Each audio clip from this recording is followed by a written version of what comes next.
श्रीमच्चक्रधरास्य निश्रुतिवच पीयूषपूर्णप्रभा पाथोदपति पान्थमन्तरपरे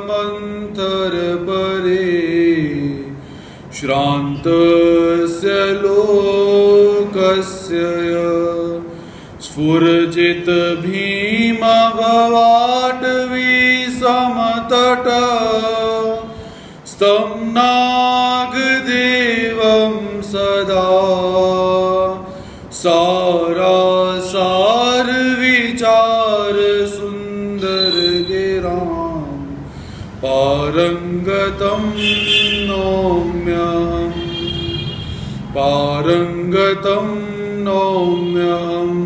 भगवान श्री चक्रधर स्वामी की जय। पद्मावती चरणचारी सच्चिदानंद घन स्वरूप परमेश्वर अवतार भगवान श्री कृष्ण महाराज जी के चरणों को स्पर्श करते हैं। तत्पश्चात कलयुग में विद्यमान एवं जीवात्मा को साध्य और साधन प्रदान करने वाले भगवान श्री चक्रधर स्वामी जी के चरणारविंदों को स्पर्श करते हैं। तत्पश्चात अशेष गुरुकुल के प्रति नतमस्तक होकर आज के सत्र में हम प्रवेश प्राप्त करते हैं। तो कल के सत्र के अंदर उद्धव देव ने भगवान श्री कृष्ण महाराज जी से बहुत सारे प्रश्न पूछे हुए हैं और परमात्मा ने उन सभी प्रश्नों का उत्तर भी दिया हुआ है। तो कल के सत्र के अंदर देवताएं ईश्वर कैसे नहीं होती हैं और ईश्वर देवता कैटेगरी के अंदर क्यों नहीं आते हैं, इसका भेद परमात्मा उद्धव देव को समझा रहे हैं। तैसिया ऐश्वर्यादि गुणी थूरा देवता अस्ति अपारा परी कडू गुणाचिया भंडारा गोसावी मीचिएकू। तो भगवान श्री कृष्ण महाराज जी क्या कहते हैं कि उसी तरह देवताओं के अंदर पंच प्रकार पाए जाते हैं: ज्ञान, सुख, सामर्थ्य, ऐश्वर्य और प्रकाश। ये पंच प्रकार प्रत्येक देवता के अंदर पाए जाते हैं। जो छोटी देवता होगी उसके अंदर पंच प्रकार कम रहेंगे, जो बड़ी देवता होगी उसके अंदर पंच प्रकार ज्यादा रहते हैं। लेकिन जो परमात्मा होते हैं, परमात्मा में पंच प्रकार होने के अलावा अनंत गुण और अनंत धर्म परमात्मा के अंदर रहते हैं। और परमात्मा में क्या रहते हैं? 6 प्रकार के विशेष गुण परमात्मा के अंदर रहते हैं।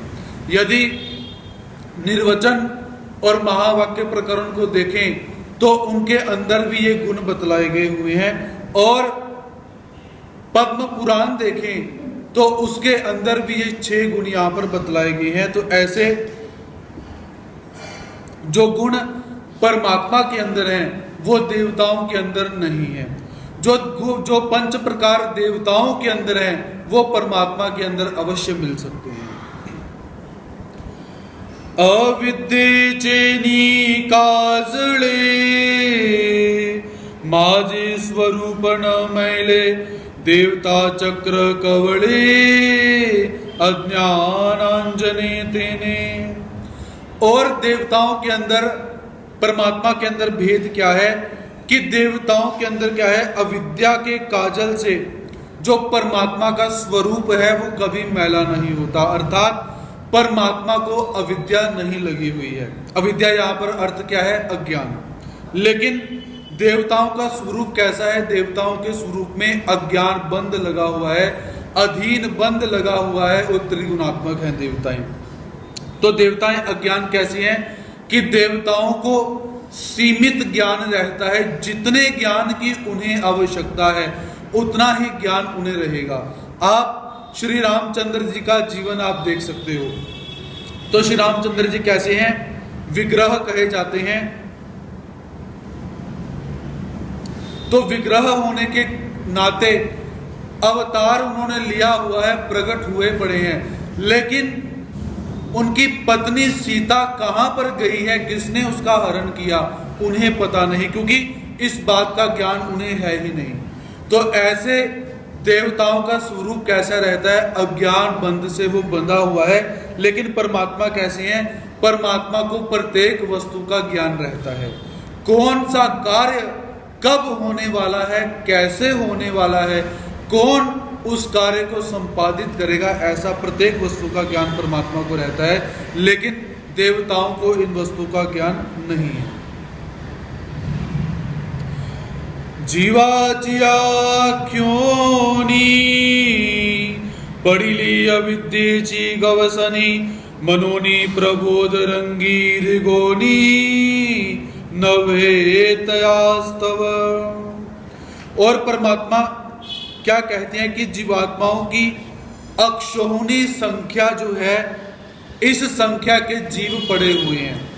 ऐसा नहीं है, जीवात्माओं की अनंत संख्या के जीव तम स्वरूप के अंदर पड़े हुए हैं। जीवात्माओं को संख्या के अंदर बांधा नहीं जा सकता है, लेकिन यहाँ पर अक्षोहिणी संख्या देकर, अक्षोहिणी संख्या के ऊपर शायद संख्या नहीं है, इसलिए यहाँ पर अधिक परिमाण बताने के लिए संख्या बताई हुई है। और उन जीवात्माओं के साथ क्या है? अविद्या बंध लगा हुआ है। अविद्या अर्थात ये कोई मल रूपी, हम इसको बोल सकते हैं, प्रपंच की अविद्या कही जाती है। कुछ लोग इसे भाव रूप वस्तु कहते हैं, कुछ अभाव रूप वस्तु कहते हैं। वास्तव में ये है क्या, हम नहीं जान सकते हैं। केवल जीवात्मा के शरीर के ऊपर, जीवात्मा के ऊपर एक गंदी वस्तु लगी हुई है जिसका नाम है अविद्या, और जीव स्वरूप अज्ञान है, अतः उसके द्वारा किसी को भी ज्ञान नहीं हो सकता। अविद्या केवल जीव स्वरूप पर लगी हुई है, देवताओं के ऊपर अविद्या नहीं, परमात्मा के ऊपर अविद्या नहीं, प्रपंच के ऊपर अविद्या नहीं लगी हुई है। आंधलिया नगरी कवन कवनाते पड़ी खरी, बहिरिया चा घरी कवनू कवना लोचू सांगे। तो जहां पर देवताओं का और परमात्मा का भेद बतलाया, तो वहां पर हम एक ये चीज समझ सकते हैं कि देवताओं से जीवात्मा का उद्धारण नहीं हो सकता। जीवात्मा का उद्धार देवताएं नहीं कर सकती हैं, क्योंकि देवताएं कैसी हैं? पीतल की तरह, और परमात्मा कैसे हैं? सोने की तरह। अब बात करें कि ये जीवात्मा का उद्धार कर सकता है, लेकिन परमात्मा कहते हैं जीवात्मा भी कैसा है? अविद्या इत्यादि बंधों से बंधा हुआ है, तो जीवात्मा भी जीवात्मा का उद्धार नहीं कर सकता। जैसे कोई एक शहर है, उस शहर में सारे ही अंधे रहते हैं, तो कोई किसी को ना देख सकता है, कोई किसी को ना पहचान सकता है। या कोई शहर ऐसा है वहां पर सारे के सारे बहरे रहते हैं, कोई किसको क्या सुनाए। वैसे ही जीवात्मा कैसे हैं? अंधे, स्वयं भी बंधन में फंसे हुए हैं और दूसरे के बंधन को वो दूर नहीं कर सकते हैं। मुकी न मुका केवी कीजे बोलिका, नींद सूर्या एक में का चेवविति कैसे। और परमात्मा इस तत्व को समझाने के लिए दृष्टांत देते हैं कि जो गूंगा है वो किसी को कैसे आवाज लगा सकता है, और दूसरा व्यक्ति जो नींद में सोया हुआ है वो दूसरे को कैसे उठा सकता है? अर्थात बिल्कुल नहीं उठा सकता। पहले जीवात्मा स्वयं जागृत अवस्था के अंदर होगा, स्वयं प्रबुद्ध होगा, फिर जाकर वो किसी को उठा सकता है। वैसे ही जीव स्वयं बंधनों में फंसा हुआ है, तो दूसरे जीव को वो कैसे मुक्त कर सकता है?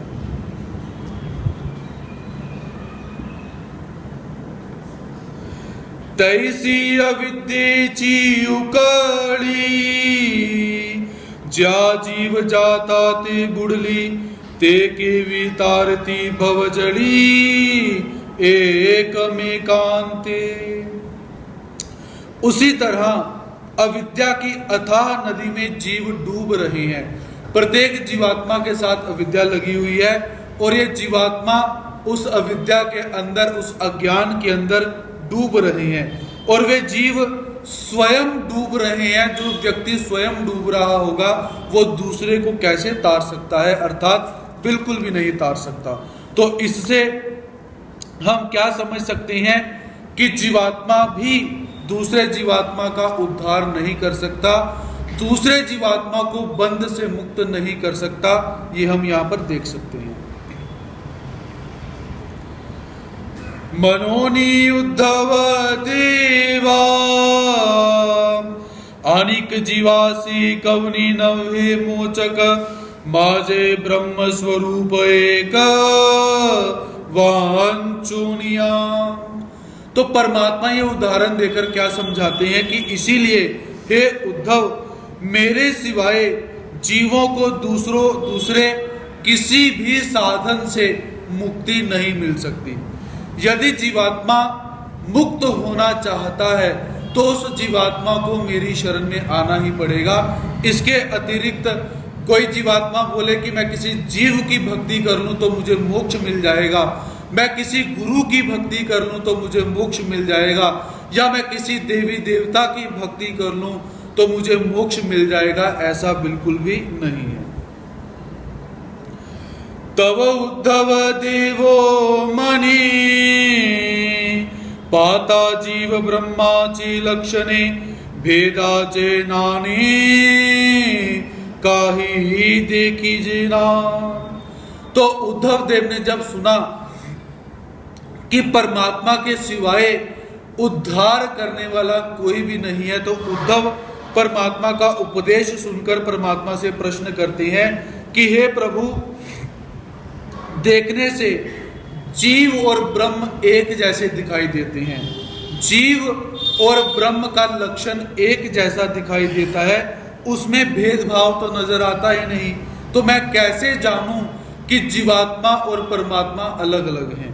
ऐसा प्रश्न उद्धव देव जी परमात्मा से करते हैं।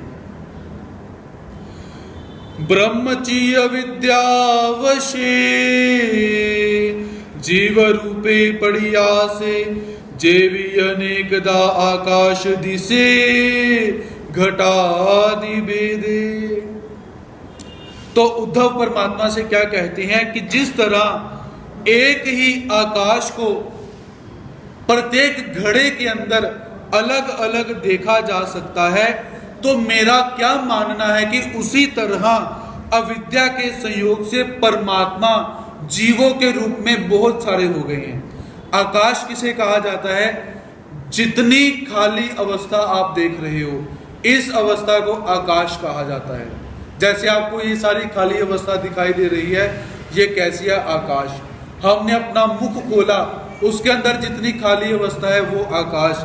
घड़ा खाली पड़ा हुआ है तो उस घड़े के अंदर जो खाली जगह है वो आकाश, अर्थात जहां पर खाली अवस्था है उसे आकाश कहा जाता है। तो उद्धव क्या कहते हैं कि हे प्रभु, मुझे ऐसा लगता है कि अविद्या के कारण जो परमात्मा है वो ही अलग अलग जीवात्माओं के रूप में उसके बहुत भेद हो चुके हैं। वास्तव में जीव अलग नहीं है, मेरा ऐसा मानना है। ना तरी दर्पणी जैसा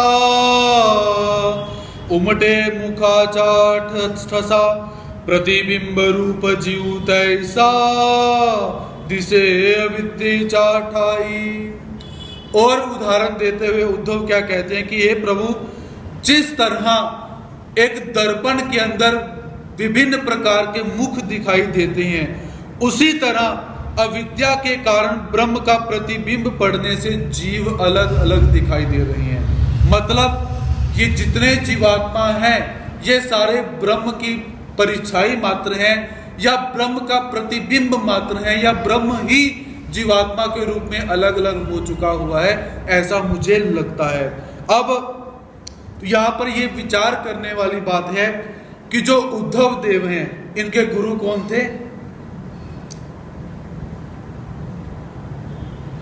आध्यात्मिक तत्व विवेचनी ज्ञान परीक्षा के अंदर ये प्रश्न आया हुआ था। तो उद्धव देव के जो गुरु थे वो थे बृहस्पति। बृहस्पति के ये शिष्य हैं। तो बृहस्पति से विद्या प्राप्त करने के बाद, क्योंकि बृहस्पति जो बुध हैं वो कैसे हैं, वो ज्ञान के शिक्षा के देवता कहे जाते हैं। तो इतना ज्ञान होने के बाद भी उनको ब्रह्म विद्या शास्त्र का ज्ञान नहीं है। ब्रह्म विद्या सिद्धांत का ज्ञान न होने के कारण उद्धव देव जी अन्य शास्त्रों की जो बातें हैं वो सिद्धांत यहाँ पर प्रतिपादित करते हुए क्या कहते हैं कि जीव और ब्रह्म एक ही है। यदि बहुत सारे जीवात्मा दिखाई दे रहे हैं तो वहां पर मेरा यही मानना है कि ये ब्रह्म का ही कोई परिणाम दिखाई दे रहा है, वास्तव में जीव नामक अलग वस्तु कोई है ही नहीं। ऐसा उद्धव देव जी भगवान श्री कृष्ण महाराज जी के आगे तर्क उपस्थित करते हैं। मनोनी कैवल्य नाथा पांता जीव ब्रह्माची व्यवस्था भेदू तो सर्वथा देखीजे नाम। तो उद्धव परमात्मा से क्या कहते हैं कि इसीलिए हे कैवल्यनाथ, जीव और ब्रह्म को देखने से दूजा भाव किसी प्रकार का दिखाई नहीं देता। मुझे नहीं लगता कि जीवात्मा स्वतंत्र वस्तु है और ब्रह्म स्वतंत्र वस्तु है। तो यहां पर उद्धव स्पष्ट अपना मंतव्य परमात्मा के सामने क्या रखते हैं, मुझे नहीं लगता कि ये स्वतंत्र पदार्थ हैं, ये एक ही पदार्थ हैं, ऐसा मेरा मानना है। अवधारी सर्वज्ञ राया तू वांचोनी दुजा अनुकवनी हा भ्रमु माजा फेड़िता नहीं। और मुझे ज्ञान चाहिए, इस भाव से उद्धव परमात्मा से वही बात करते हैं जो बात अर्जुन ने श्रीमद् भगवत गीता को सुनने से पहले परमात्मा को बोली थी। तो उद्धव देव क्या कहते हैं, हे सर्व अंतर्यामी, ध्यान देकर मेरी प्रार्थना को सुनिए। आपके सिवाय इस भ्रम को दूर करने वाला मुझे कोई दूसरा भी दिखाई नहीं देता। यदि मुझे ऐसा ऐसा लगता है कि मेरे विचार से ऐसी ऐसी बात है, फिर भी मुझे लगता है कि कहीं ना कहीं भ्रम दिखाई दे रहा है और आपके सिवाय कोई दूसरा तत्व भी मुझे दिखाई नहीं देता कि वो इस भ्रम का, इस शंका का निवारण कर सके। तव सर्वज्ञ राव मणि ऐक सावधि अंतस्करणे बद्ध मुक्ताची वेगळी लक्षणे सांगीन तुझ। तो भगवान श्री कृष्ण महाराज जी ने उद्धव देव की प्रार्थना को सुना और प्रार्थना को सुनकर क्या कहते हैं कि हे उद्धव देव, सावधान होकर अंतःकरण से सुन, मैं तुझे बद्ध और मुक्त के अलग अलग लक्षण बतलाता हूं। बद्ध कौन है? जीवात्मा। मुक्त कौन है? ब्रह्म। तो मैं तुझे ब्रह्म और जीवात्मा की अलग अलग परिभाषा बताता हूं, डेफिनेशन देता हूं, लेकिन क्या है, सावधान होकर इसे तुझे सुनना पड़ेगा। एक ची नित्य मुक्त नित्य बद ही बोलने ची संबंध वरी ब्रह्म ते सुध बुध तरी बंधु कवनासी। तो भगवान श्री कृष्ण महाराज जी क्या कहते हैं कि एक को ही नित्य मुक्त बोलना और एक को ही बद्ध बोलना ये गलत बात है। हम बोलेंगे ये मुक्त भी हैं, ये बंधे भी हुए हैं। ये बात कैसी है? विरुद्ध अवस्था की बातें हैं, ये बात गलत है। क्योंकि ब्रह्म कैसे है? शुद्ध बुद्ध ज्ञानमय। परमात्मा का जो ब्रह्म स्वरूप है वो कैसे है? शुद्ध और ज्ञानमय है। फिर बंधन किसको? यदि परमात्मा मुक्त है, कोई बंधन नहीं लगा हुआ, तो जो जीवात्मा को बंधन लगा हुआ है वो बंधन किसको लगा हुआ है? ऐसा परमात्मा यहाँ पर आक्षेप प्रस्तुत करते हैं। जीव ब्रह्म भेदु बोलता, युक्ति विषय को नाही सर्वथा, मनोनी है न करी वाद कथा, उद्धव देवा तू। तो भगवान जी क्या कहते हैं कि हे उद्धव देव, जीव और ब्रह्म को एक कहना उचित नहीं है, किसी भी युक्ति से यह सिद्ध नहीं हो सकता। इसलिए हे उद्धव, तू व्यर्थ में वाद विवाद तर्क मत कर। परमात्मा क्या बोलते हैं कि ब्रह्म अलग वस्तु है, जीव अलग वस्तु है, ईश्वर अलग वस्तु है, प्रपंच अलग वस्तु है और देवताएं अलग वस्तु हैं। ऐसा परमात्मा यहाँ पर क्या कहते हैं कि इनको एक बोलना ये सिद्धांत के विरुद्ध है। सांगे अभेदु कायकत्व मनता, की भिन्नासी ऐक्यता, किमा भेदाची अभाव रूपता, तो अभेदु बोलीजे। अब यहां पर परमात्मा अभेदवाद, भेदवाद, अद्वैत, द्वैत, इन सिद्धांतों का परमात्मा वर्णन करते हैं। तो पहले आप इन शब्दों को समझ लीजिए। तो सबसे पहले क्या है? भेद, भेदवाद। भेदवाद क्या होता है? जिसमें जीव और ब्रह्म को अलग अलग बतलाया गया हो। भेद अर्थात ये दोनों चीजें अलग हैं। भेदवाद को ही द्वैत कहा जाता है। द्वैत अर्थात दो, ये दोनों अलग अलग वस्तु हैं। अभेदवाद किसे कहते हैं? कि दोनों वस्तुएं एक ही हैं और उसे ही अद्वैत भी कहा जाता है। तो परमात्मा क्या कहते हैं? तो भगवान श्री कृष्ण महाराज जी ने उद्धव से प्रश्न किया कि हे उद्धव, तू अभेद किसको समझता है? तेरी दृष्टि में अभेदवाद क्या है? पहले एक ही था, इसे अभेद समझ रहा है, या प्रथम जीव ईश्वर अलग थे, बाद में एक हो गए और उसके बाद उसमें से एक नष्ट हो गया? क्या समझता है कि तेरी दृष्टि में जो भेद है वो भेदवाद, अभेदवाद क्या है? तो क्या समझता है कि पहले परमात्मा अलग थे, वो फिर बहुत सारे हो गए, फिर बाद में एक नष्ट हो गया, परमात्मा अकेले रह गए? क्या समझता है? ऐसा परमात्मा ने उससे प्रश्न किया। पहला पक्षी आयिक दुखाना, जे दूजे आच्या अपेक्षा एक वचन, मनोनी भेदाचे समर्थन, आपे से आची झाले। तो भगवान जी क्या कहते हैं कि पहले पक्ष में दोष उत्पन्न होता है, वह सुन। एक कहा गया है, दूसरा सामने है, यह स्पष्ट होता है कि परमात्मा कहते हैं कि जो भेदवाद है वो अपने आप सिद्ध हो रहा है कि परमात्मा ब्रह्म स्वरूप अलग दिखाई दे रहा है और जीव स्वरूप अलग दिखाई दे रहा है। भेदवाद कैसा है? अलग दिखाई देता है। अतः अभेद का खंडन होकर भेद का समर्थन होता है, ये निश्चित है। मतलब अगर ब्रह्म को और जीव को एक बोले तो जो गुण ब्रह्म के अंदर होने चाहिए वही गुण जीव के अंदर होने चाहिए, लेकिन वहां पर दिखाई नहीं देते। और दूसरी बात, ब्रह्म को कोई बंधन है ही नहीं, जीवात्मा को कितने सारे बंधन लगे हुए हैं।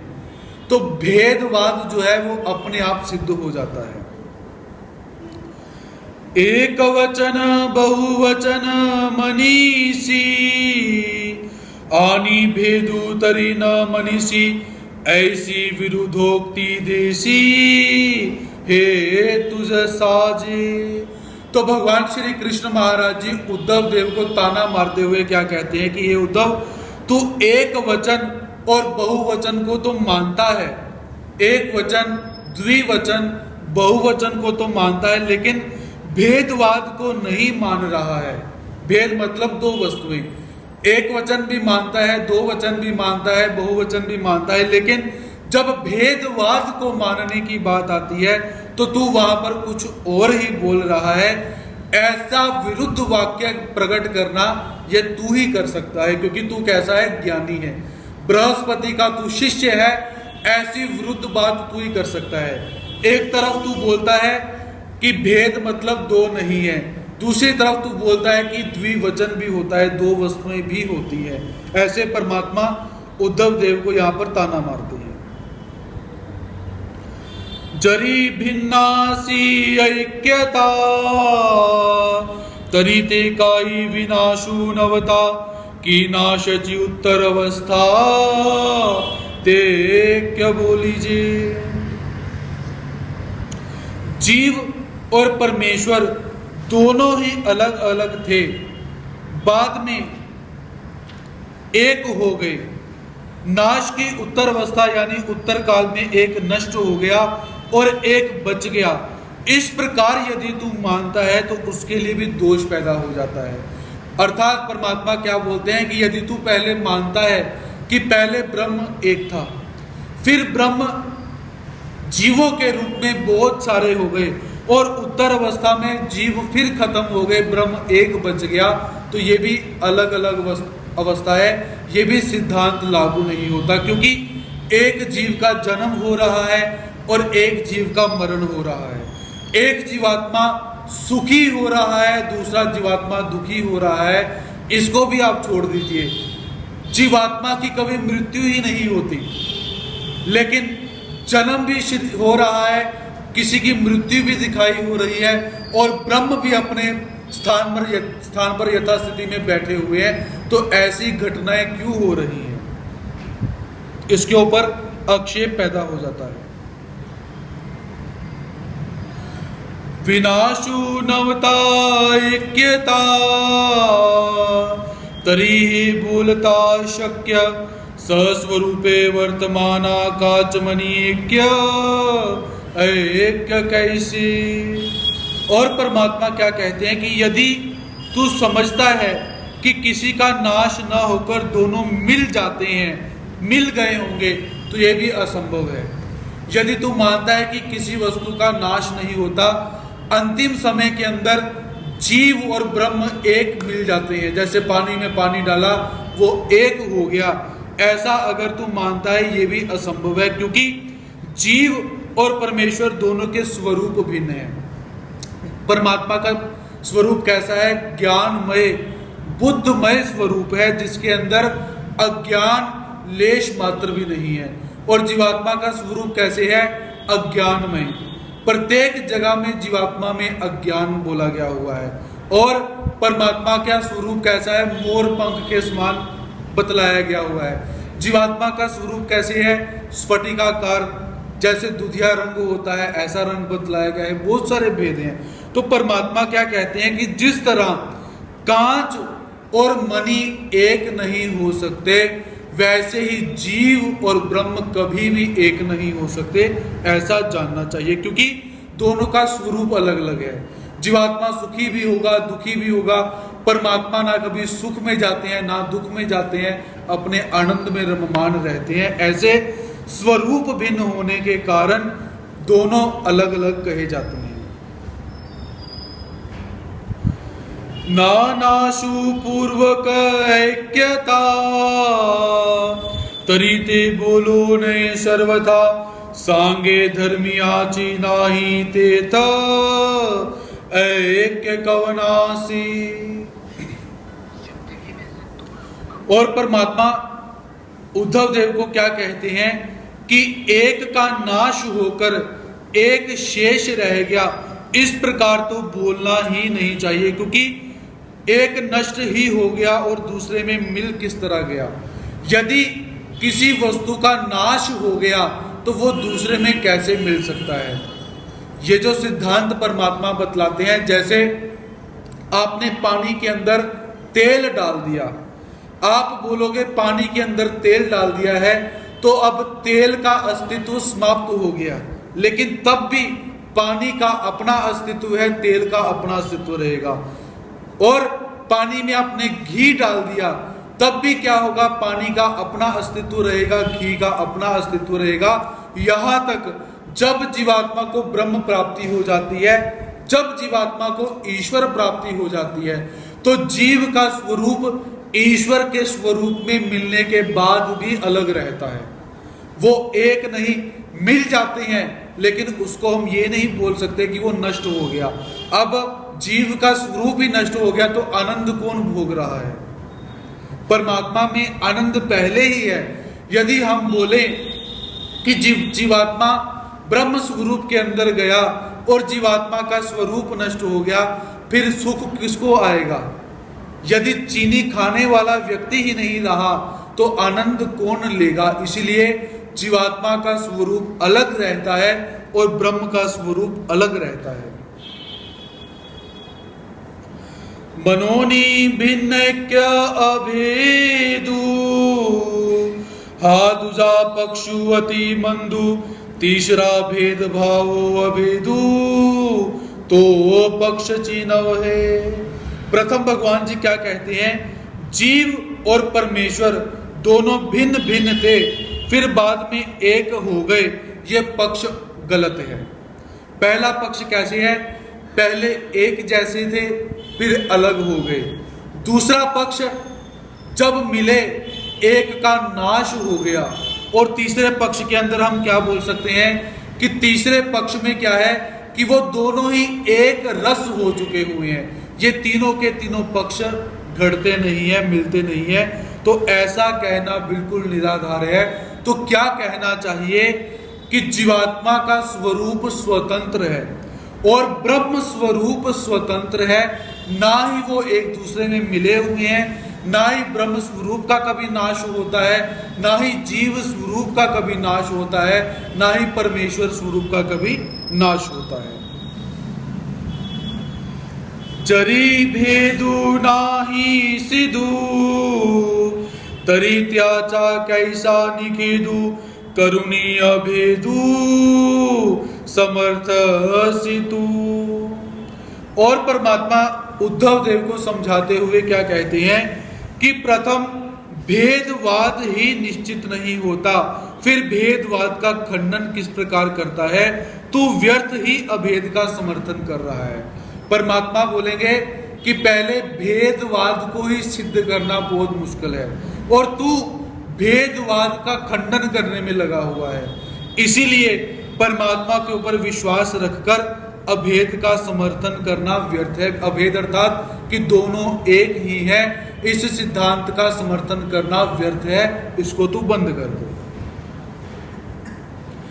जैसे ज्ञान भाव अज्ञान, बोलता वेगले न विज्ञान, परिपरम व्यावृत्ति अज्ञान निरूपण। परमात्मा उदाहरण देकर इस तत्व को समझाने का प्रयास करते हैं कि जिस तरह ज्ञान नष्ट होकर अज्ञान आ जाता है, कहने के बाद ज्ञान अलग है ऐसा माना नहीं जाता। कि जैसे कोई एक कमरा है, हम बोले कि उसमें दिया जलाया हुआ है, उस समय प्रकाश है, तो दिया बुझने के बाद प्रकाश आ गया, प्रकाश चला गया, अंधकार आ गया। तो वहां पर क्या बोलना चाहिए? प्रकाश के अभाव में अंधकार आया है। अंधकार पहले मौजूद था लेकिन वो दिखाई नहीं दे रहा था। वैसे ही जीव पहले मौजूद था, वो दिखाई नहीं दे रहा था। वैसे ही जैसे हम कैसे बोलते हैं कि ये व्यक्ति ज्ञानी हो चुका है, मतलब पहले अज्ञान था, जब ज्ञान आया तो ये ज्ञानी हो गया। मतलब वस्तु है लेकिन हमें दिखाई नहीं देती, इसलिए हमें लगता है कि वो वस्तु है ही नहीं। बाद में जब दिखाई देने लगे तो हम कहते हैं कि ये वस्तु पहले भी थी, पहले मिली हुई थी, अब अलग होकर दिखाई दे रही है। ऐसा होता है। तो इसलिए परमात्मा क्या बोलते हैं कि जीव पहले भी था तम स्वरूप के अंदर, बाद में जब उसे शरीर मिल गया तो शरीर के माध्यम से वो दिखाई देना शुरू हो गया। और परमात्मा पहले भी थे और परमात्मा ने जब अवतार लिया वो तब दिखाई देना शुरू हो गए। निराकार स्वरूप में भी परमात्मा रहते हैं। ऐसे जो पदार्थों का स्वातंत्र्य है वो अपने आप में सिद्ध हो जाता है। इसलिए इन वस्तुओं को एक बोलना ये निषेध है, ये वर्जित है। तैसे भेदांगीकारे विना करुणय अभेद लक्षण मनोनी भेद भाव अभेद नामना मंत्री पति तो परमात्मा उद्धव देव को क्या कहते हैं कि उसी तरह प्रथम भेद था, फिर अभाव हो गया, उसे अभेद नहीं मानना चाहिए। उसी तरह भिन्न थे, फिर एक हो गए, ऐसा भी नहीं कहना चाहिए। तो क्या कहना चाहिए? ये पहले भी स्वतंत्र हैं और बाद में भी स्वतंत्र पदार्थ हैं, ऐसा मानना चाहिए। न मनिता भेदा चेदलवाड़े कवनी व्यवहारू न गड़े मनुनीय भेद मत सांकड़े समर्थिता। परमात्मा उद्धव देव को भेदवाद समझाते हुए क्या कहते हैं कि भेदवाद जीव परमेश्वर को भिन्न माने बिना कोई भी विचार निश्चित नहीं होता। यदि कोई भी सिद्धांत तूने बोलना है तो तुझे भेदवाद ही बोलना पड़ेगा, यह निश्चित करके रख ले। इसलिए अभेद मत की प्रतिष्ठा करते हुए संदेह दूर नहीं होते, यानी संदेह शेष रह जाते हैं। यदि तुम बोलोगे कि ब्रह्म और जीव एक ही है तो तेरे बहुत सारे संशय ऐसे हैं, वो ऐसे के ऐसे ही रह जाएंगे, वो क्लियर नहीं होंगे। इसलिए सिद्धांत क्या है? ब्रह्म अलग वस्तु है और जीव अलग वस्तु है। और इसको समझाने के लिए हम ये भी देख सकते हैं कि आप चीनी खाना पसंद करोगे कि परमात्मा आपको चीनी बना दे? क्या चाहोगे? कि आप चीनी का आस्वादन करना पसंद करोगे कि आप परमात्मा को बोलोगे कि भगवान जी हमें चीनी बना दो? आप यही बोलोगे कि हम चीनी का आस्वादन करें। परमात्मा यहां पर यही समझाना चाहते हैं कि जीव ब्रह्म स्वरूप में आनंद का आस्वादन करता है, वो ब्रह्म के समान हो जाता है, लेकिन वो ब्रह्म में मिला और नष्ट हो गया, ऐसा नहीं है। सिंपल सी बात, तत्व अलग अलग रहेंगे। जैसे किसी एक जीवात्मा ने पानी के अंदर छलांग लगाई, वो पानी के अंदर स्विमिंग करने का आनंद ले रहा है, तो क्या हम बोलेंगे कि वो बंदा ही पानी बन गया? हम बोलेंगे पानी अलग है, स्विमिंग पूल अलग है, आनंद लेने वाला व्यक्ति अलग है। तो परमात्मा यहाँ पर यही समझाना चाहते हैं, ब्रह्म स्वरूप अलग है, वो आनंद उसी स्वरूप के अंदर है और उस आनंद स्वरूप के अंदर गोता खाने वाला जीव अलग है। परमात्मा उद्धव को ये समझाने का प्रयास कर रहे हैं।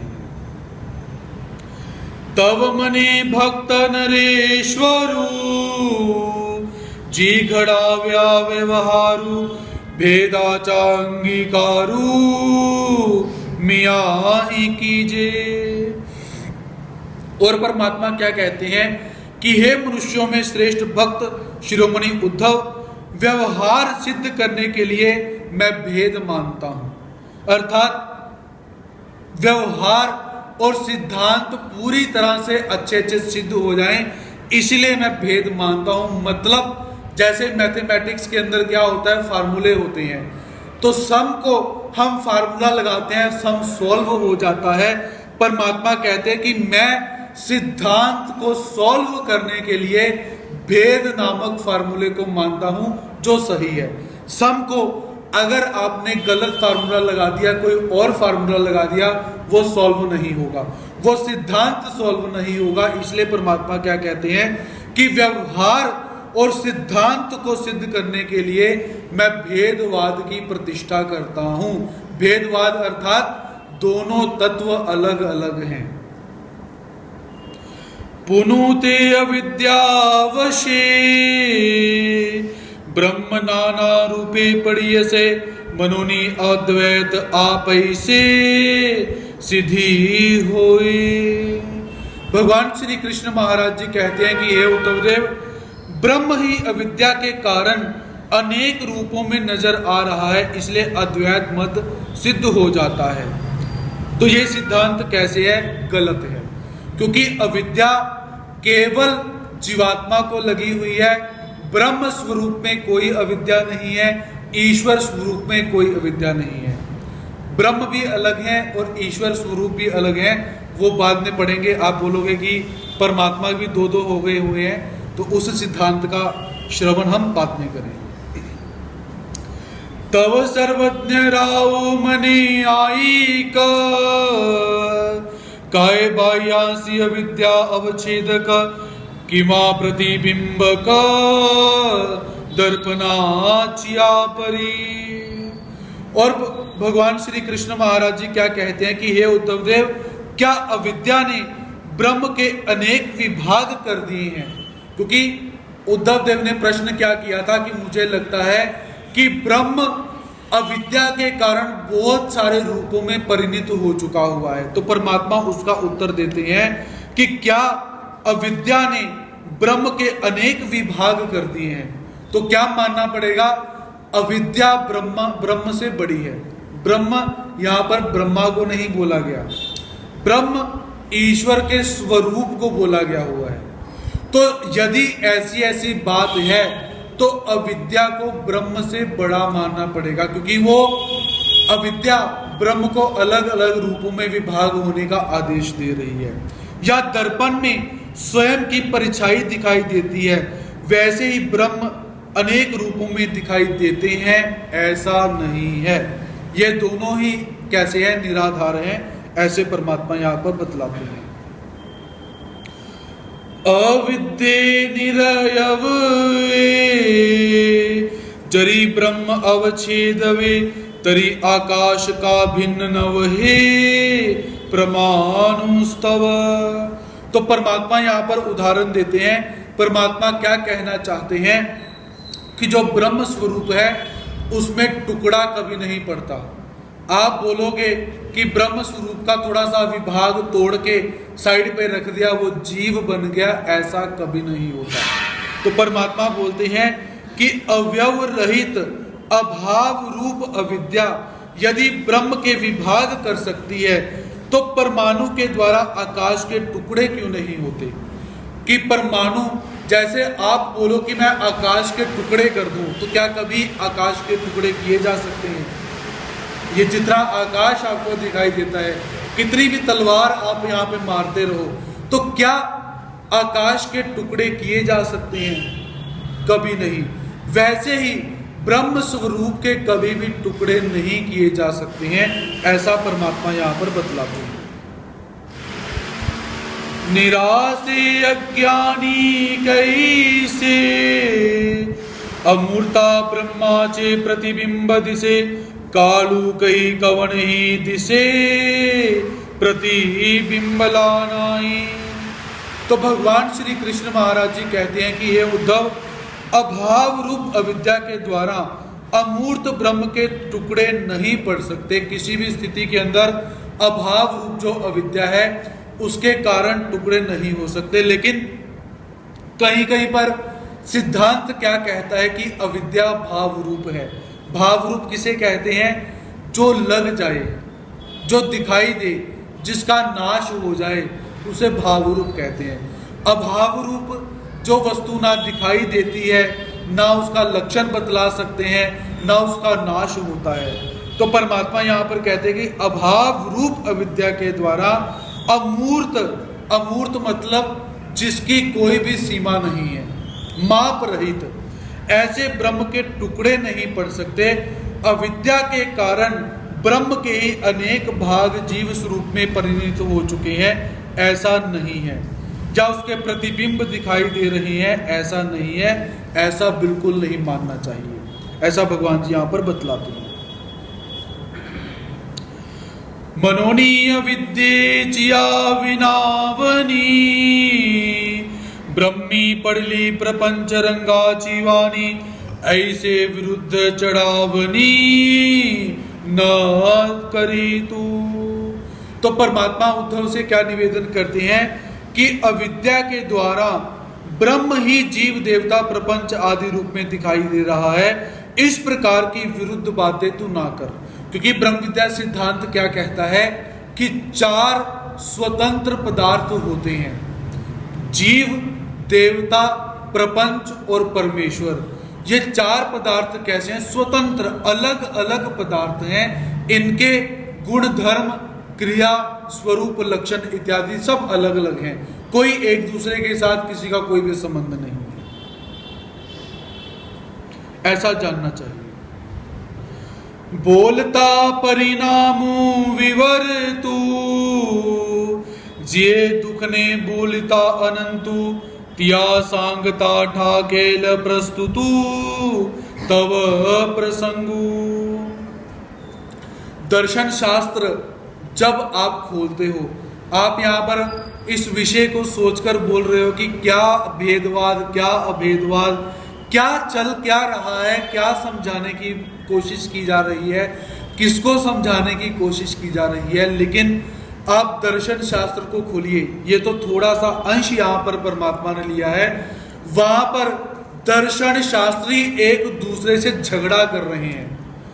एक ऐसी बात रखता है, दूसरा ऐसी बात रखता है, तीसरा ऐसी बात रखता है, चौथा ऐसी बात रखता है, पांचवा रामानुजाचार्य, मध्वाचार्य, शंकराचार्य हो चुके हुए हैं, चारवाक हो चुके हैं, उसके पश्चात शैव इत्यादि हैं, जब जैनी इत्यादि हो चुके हैं। ये बार बार इसी तत्व को लेकर बार बार समझाने का प्रयास करते हैं। कोई कहता है परमात्मा ऐसे हैं, कोई कहता है परमात्मा ऐसे हैं, कोई कहता है जीव ऐसे हैं, कोई कहता है ऐसे हैं। और शैव दर्शन के अंदर अब जाते हो, वो पशुपति शिव को मानते हैं। पशुपति शिव और पाश, जैसे हम बोलते हैं कि मल लगे हुए हैं, वो मल को क्या बोलते हैं? पाश लगे हुए हैं। जीव को पशु मानते हैं, पति शिव परमात्मा मानते हैं। तो ऐसा दर्शन शास्त्रों के अंदर झगड़ा चल रहा है। एक कहता है कि मैं सही हूं, दूसरा कहता है मैं सही हूं, तीसरा कहता है मैं सही हूं, चौथा कहता है मैं सही हूं। अर्थात इसी सिद्धांत को लेकर जीव कैसा है, परमात्मा कैसा है, देवता कैसे हैं, मल कैसे होते हैं, पिंडस्थाएं कैसी हैं, देवताओं के विग्रह कैसे होते हैं, प्रकृति कैसी है, प्रपंच कैसा है, परिणाम कैसा है, विवर्त कैसा है, इसी सिद्धांतों को लेकर झगड़ा चल रहा है। लेकिन उसमें निष्कर्ष क्या निकला? कुछ नहीं। आप पढ़ के पागल हो जाओगे, आप बोलोगे ये किताबें व्यर्थ में ही लिखी हुई हैं।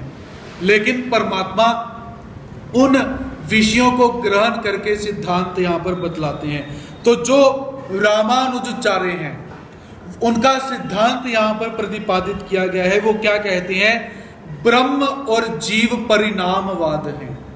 परिणामवाद किसे कहा जाता है? दूधाचा दही परिणाम। जैसे दूध दही रूप में परिणित हो गया, बिना दूध के दही का कोई अस्तित्व नहीं। आप बोलोगे बिना दूध के दही, आज के समय में कुछ भी हो सकता है, लेकिन रीतसर पद्धति के हिसाब से तो दूध का परिणाम जैसे दही है, वैसे ही ब्रह्म का परिणाम जीव है, ऐसा रामानुजाचार्य मानते हैं। लेकिन परमात्मा नहीं मानते। परमात्मा कहते ब्रह्म स्वतंत्र है, जीव स्वतंत्र, कोई परिणाम नहीं है। लेकिन जो शंकराचार्य जी हैं, वो विवर्तवाद को मान्यता देते हैं कि जो कुछ दिखाई दे रहा है सर्वम खलु इदम ब्रह्म। विवर्तवाद मतलब जो भी दिखाई दे रहा है वो सारा ब्रह्म ही ब्रह्म है। ये भी ब्रह्म है, हम भी ब्रह्म है, आप भी ब्रह्म हो। ये ब्रह्म ही ब्रह्म रूप के अंदर दिखाई दे रहा है, ऐसा शंकराचार्य जी मानते हैं। कि जैसे आंखें बंद की हुई हैं, अंधेरा हुआ पड़ा है, किसी को रस्सी का स्पर्श हो गया, वो कहता है कि ये रस्सी नहीं सर्प है। जैसे उसको ब्रह्म का आभास हुआ, वैसे ही ब्रह्म का आभास ये जीव दिखाई दे रहा है। जीव है ही नहीं, वो मानते ही नहीं। जैसे रस्सी सांप नहीं है, वैसे ही जीव है ही नहीं, ऐसा मानते हैं। लेकिन जो जीवात्मा सुख दुख भोग रहा है, इसका भगवान जी ने एक बहुत सुंदर दृष्टांत दिया हुआ है। मतलब वो क्या कहते हैं कि ये सारा का सारा माया है, कुछ है ही नहीं, दिखाई दे रहा है वो भी माया है, जो नहीं है वो भी माया है। अब एक व्यक्ति सोया हुआ है, तो सोए सोए उसको स्वप्न पड़ा। स्वप्न में वो क्या देखता है कि मैं हाथी के ऊपर बैठा हुआ हूं, सोने की अंबारी लगी हुई है, एक सेवक मेरे को चवर दे रहा है, मेरा जय जयकार हो रहा है, सब जगह मेरे नाम का जय घोष हो रहा है, ऐसा आनंद भोग रहा है। सपने आप लोगों को भी आते होंगे, तो ऐसा वो आनंद भोग रहा है, उसमें वो उसने आनंद भोगा। और किसी व्यक्ति को सपना क्या पड़ता है कि मेरे पीछे शेर पड़ा हुआ है, उस शेर ने मुझे खा लिया, मैं मर गया। क्योंकि सपने भी बड़े अजीब अजीब आते हैं, बड़े अजीब अजीब आप लोगों को भी आते होंगे। तो ऐसे स्वप्न पड़ा। अब विचार करें, ना तो हाथी है, ना ही वो अंबारी है, ना ही चौरी है, ना ही उसका जय जयकार हो रहा है, लेकिन उस व्यक्ति ने जो सुख भोगा वो किसके माध्यम से, और किसने सुख भोगा? क्या परमात्मा ने सुख भोगा? वो तो हम कैसे माने कि ये जीव स्वतंत्र नहीं है? सुख भी भोग रहा है, दिखाई भी दे रहा है। अब जिस जीव को शेर ने खा लिया उसने दुख भोगा, मतलब उसकी मृत्यु हो गई। तो शेर वास्तव में नहीं है, मृत्यु वास्तव में नहीं, लेकिन उस प्रपंच के माध्यम से जिसने दुख भोगा, वो दुख किसने भोगा? जीव ने। तो हम कैसे बोल दें कि ये ब्रह्म का परिणामवाद है या ब्रह्म का विवर्तवाद है? यदि परिणामवाद हो, दूध से दही बन गया, दूध का अस्तित्व खत्म हो गया, अब आप दूध नहीं पी सकते, दही खा सकते हो। तो वैसे ही परमात्मा ब्रह्म यदि जीव स्वरूप में परिणित हो गया तो ब्रह्म का स्वरूप नष्ट हो गया, अब ब्रह्म नहीं है। लेकिन ऐसा नहीं होता। तो इस सिद्धांतों को समझाने के लिए परमात्मा यहां पर रामानुजाचार्य के परिणामवाद को बतलाते हैं और शंकराचार्य के जो विवर्तवाद है उसको बतलाते हुए क्या कहते हैं कि ये दोनों ही वाद कैसे हैं, इसका मैं खंडन करता हूं और ब्रह्म विद्या सिद्धांत के अनुसार तात्विक जो सिद्धांत है उसको तुझे बतलाने का प्रयास करता हूं। तार्किकाची भड़स वाणी ऐसी बोलसी पर पक्ष दुखणे तरी सकुमारे अंतः करणी सीनति श्रुतयांची। तो परमात्मा क्या कहते हैं कि ब्रह्मवादियों के द्वारा प्रतिपादित किए हुए सिद्धांत में अनेक दोष हैं। जो ब्रह्मवादी हैं शंकराचार्य जैसे, इनके सिद्धांत में बहुत सारे दोष हैं जिसको सुनकर कोमल अंतःकरण के श्रोताओं को कष्ट होता है, अर्थात वो दुविधा में पड़ जाते हैं कि क्या माने और क्या ना माने।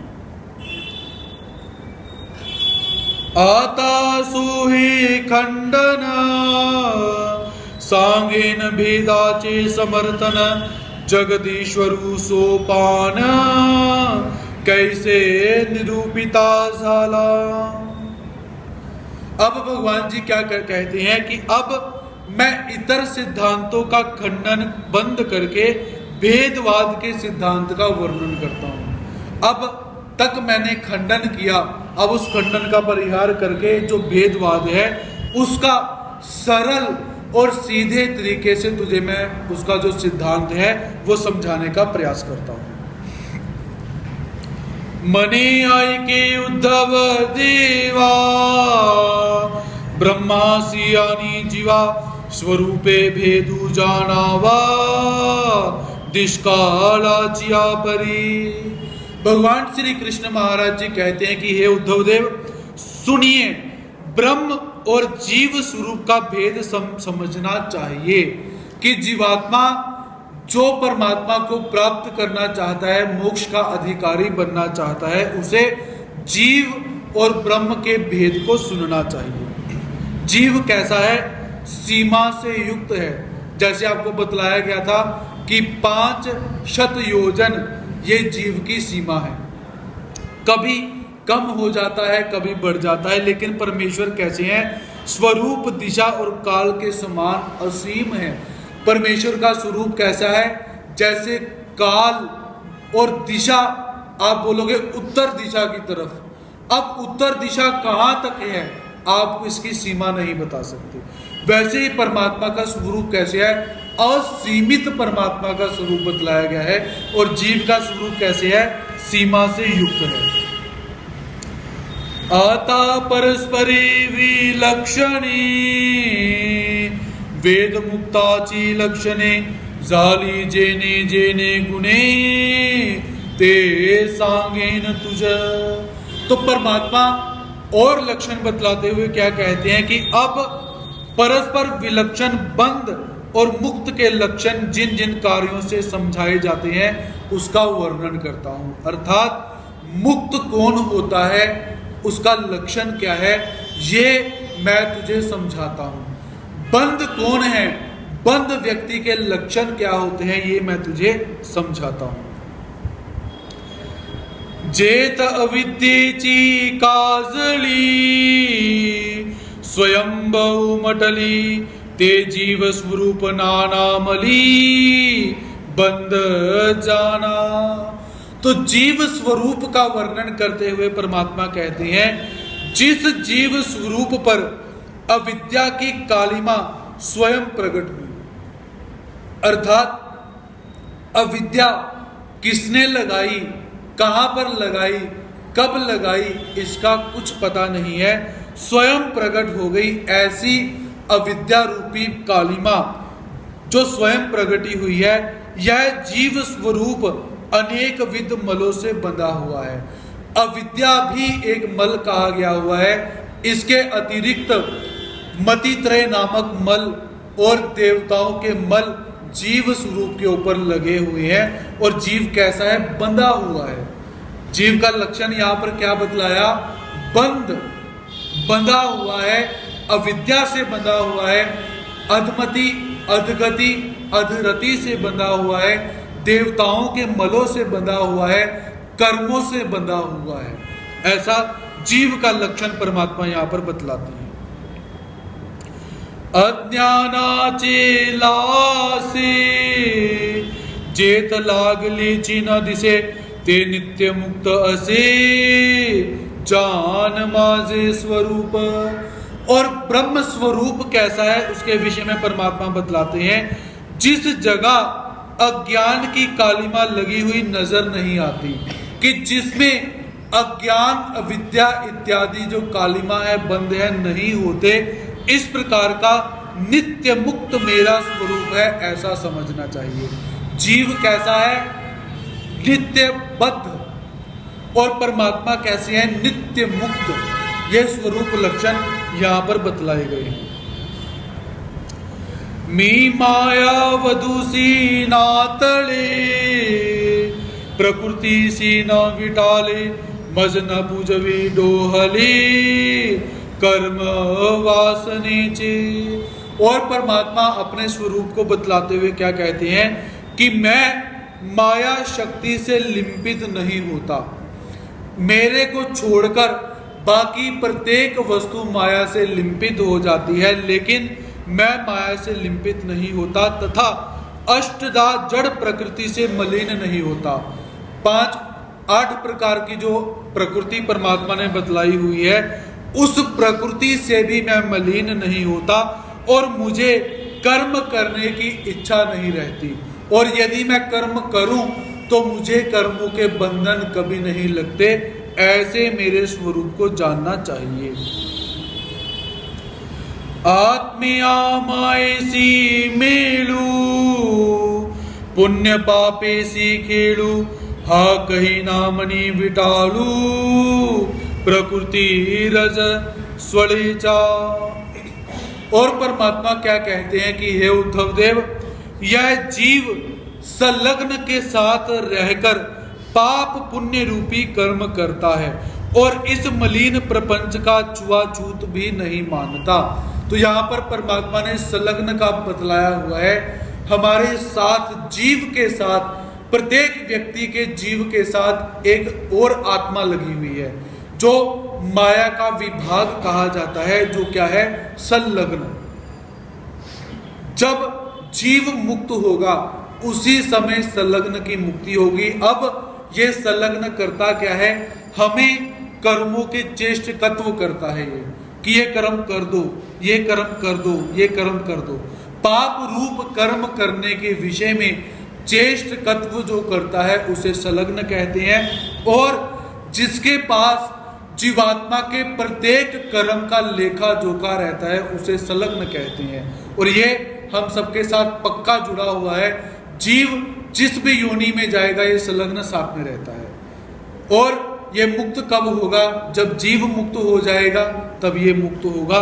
तो ये जीव कैसा है? संलग्न के साथ लगा हुआ पाप पुण्य रूपी कर्म करता है और प्रपंच के छुआछूत इत्यादि को भी नहीं मानता है, ऐसा भगवान जी यहाँ पर बोलते हैं। तो विटालू पिटे ऐसी तीर्थे नाही चौकटे, मनोने ज्ञान सुधे चे गोमटे या प्राश्चित दीजे।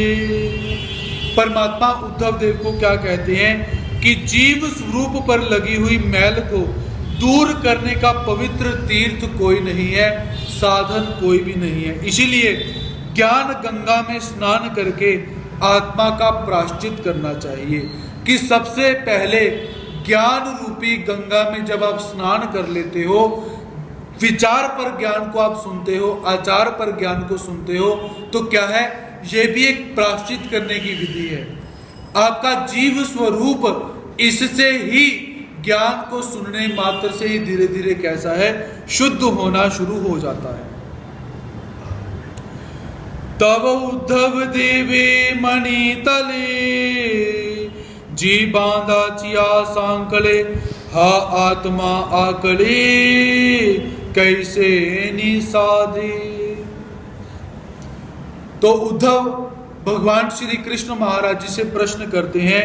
तो उद्धव देव ने प्रार्थना पूर्वक भगवान जी से क्या कहा कि यह जीव बंधनों की जंजीर से किस प्रकार जकड़ा हुआ है, आप मुझे बतलाइए। नक्षत्राचा भैरव गुंडा, केवी पाडीजे गगनाचा हुडा, चंद्र सूर्याचा हात कुडा, काळा कैसी निघालीजे। तो उदाहरण देकर अपने प्रश्न को सुस्पष्ट करते हुए उद्धव देव क्या कहते हैं कि हे प्रभु, नक्षत्र रूपी पत्थरों से आकाश रूपी बुर्ज नहीं गिर सकता, अथवा चंद्र सूर्य इस उदय अस्त रूपी घोड़े में दिशाएं नहीं समा सकती हैं, मैं किस प्रकार बांधती हैं। अर्थात कहने का भाव क्या है कि जैसे नक्षत्र आकाश रूपी बुर्ज को तोड़ नहीं सकता, चंद्र सूर्य उदय अस्त रूपी घोड़े में बंधे हुए हैं। चंद्र को भी उदय होना पड़ता है, अस्त होना पड़ता है, सूर्य को भी उदय होना पड़ता है, अस्त होना पड़ता है। ये बंधन जो है, ये बंधन किस प्रकार लगे हुए हैं? जीव यह प्रपंच का बंधन अपने गले में किस प्रकार डाल लेता है, ये बात आप मुझे समझाइए। भूगोल का चामड़ी, दिशा केवी की जे दरकोंडी, कल लोहाचा दांडी, अंधारू का घालावे। उद्धव परमात्मा से कहते हैं कि इस भूगोलक के मड़ में दिशाओं को किस तरह बंधन किया जा सकता है। अर्थात जीवात्मा बंधनों से अपने आप को संसार रूपी सागर से, भूगोलक से, दिशाओं से अपने आप को कैसे मुक्त कर सकता है, और काले लोहे के द्वारा अंधकार को दूर कैसे किया जा सकता है, अज्ञान रूपी अंधकार को कैसे दूर किया जा सकता है, ये मेरा प्रश्न है, ये आप मुझे बतलाइए। तो ऐसे उद्धव परमात्मा से विभिन्न प्रश्न करते हैं। तो आज का समय हमारा यहीं पर समाप्त होता है। कल पुनः अपने समय पर हम यहाँ पर उपस्थित होकर इन प्रश्नों का उत्तर प्राप्त करेंगे। तो तब तक के लिए सभी भक्तों के प्रति प्रणति सादर करता हूँ, स्वीकार करेंगे। जय श्री कृष्ण, दंडवत प्रणाम।